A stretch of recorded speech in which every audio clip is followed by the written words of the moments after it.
Hello, Steve White, Steve Arts 89. Well, I finally finished the Matt Smith era of Doctor Who.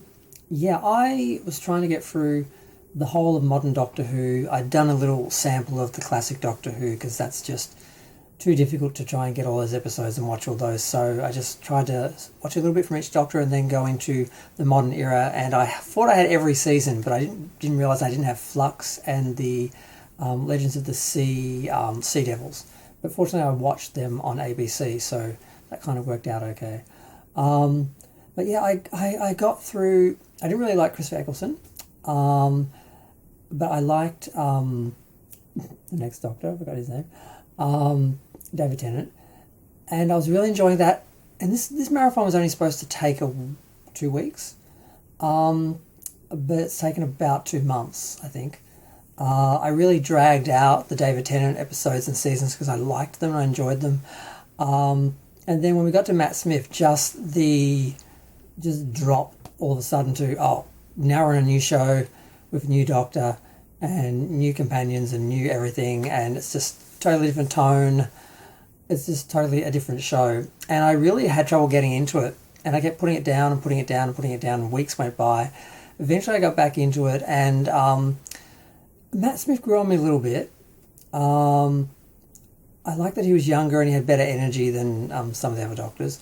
But the quirky was a bit over the top at times. And just the sort of departure from just regular science fiction stories and a loose sort of ongoing stories, as opposed to what they really started here. I felt like they just really got really convoluted, is the only word I can think of, where you just had so many different timelines and realities and just going backwards and forwards, and it just seemed to be very melodramatic and very much about the Doctor and his relationships with the other people, like Amy Pond. I mean, there's something a little bit creepy about finding this little girl and then eventually sort of like taking her like later to be on the like having her wait around all these years and then taking her on the TARDIS, and the way she was always sort of choosing the Doctor over Rory, and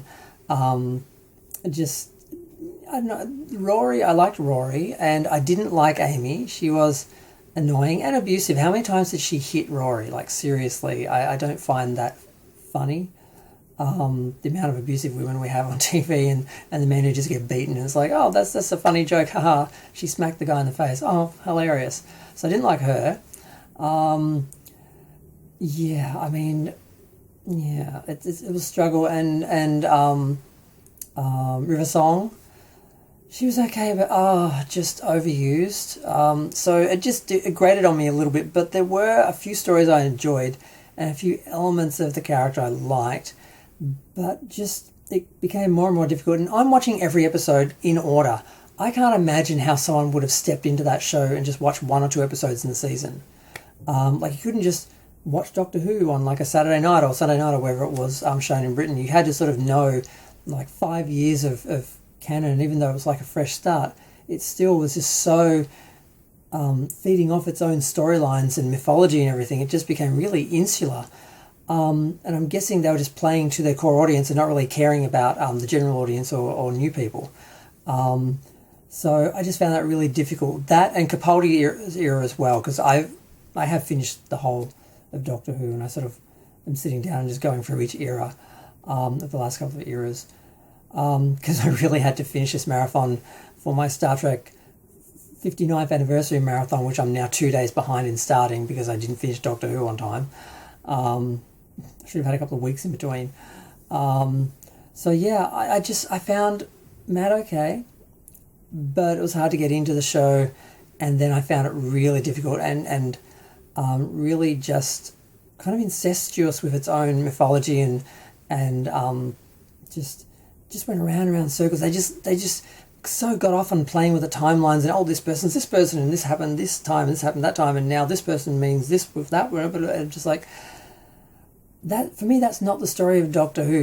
It's not about him and his timelines and his history and his relationships and how much you can play with time for me, Doctor Who's not about time travel and sort of playing with time travel. It's actually about traveling to other eras and having other experiences and other things. So I really found that difficult to get into.